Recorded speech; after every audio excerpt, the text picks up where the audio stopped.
That's cybersecurity for you. It's murky, it's confusing.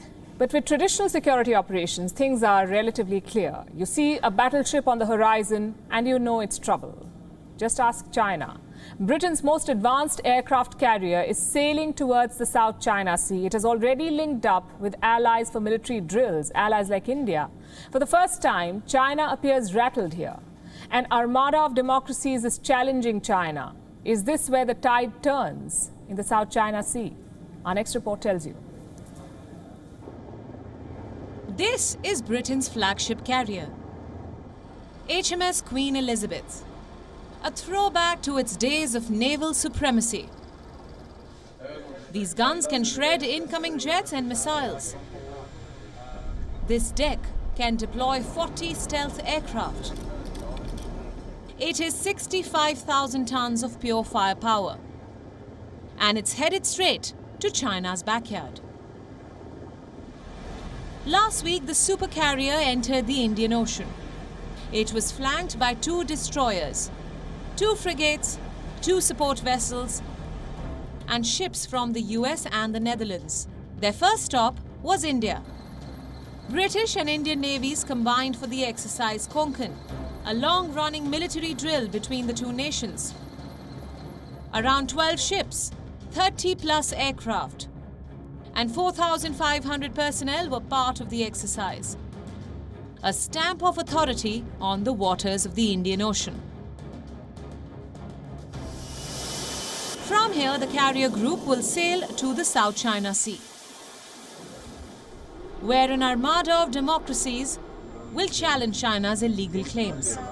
It is part of the UK's post-Brexit pivot to Asia. Boris Johnson wants in on the action, and this 10,000-kilometre voyage is his message of intent. Britain wants a fixed presence in the region. Once HMS Queen Elizabeth leaves, 2 British patrol ships will begin a permanent deployment.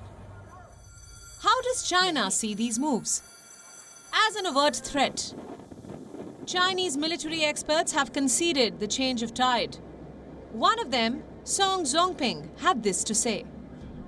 While the warships in themselves pose some threat to China, the tour's political influence is a bigger threat because other Western countries like Australia and Canada could also follow and form this joint fleet that regularly sails the South China Sea and East China Sea with the aim of confronting China.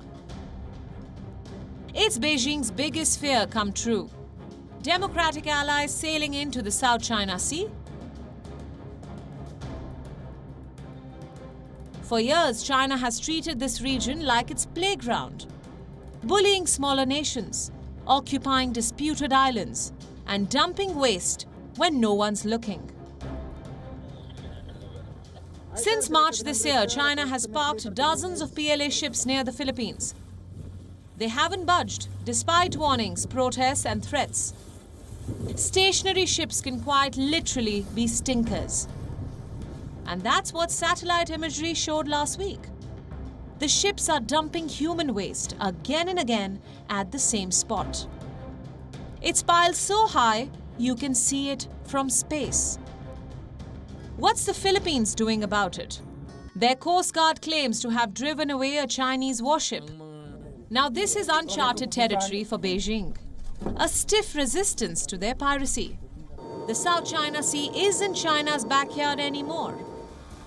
The alliance of democracies have toppled Beijing's Great Marine Wall.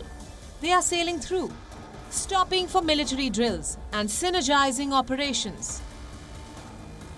For a change, the dragon isn't breathing fire, it is puffing fumes.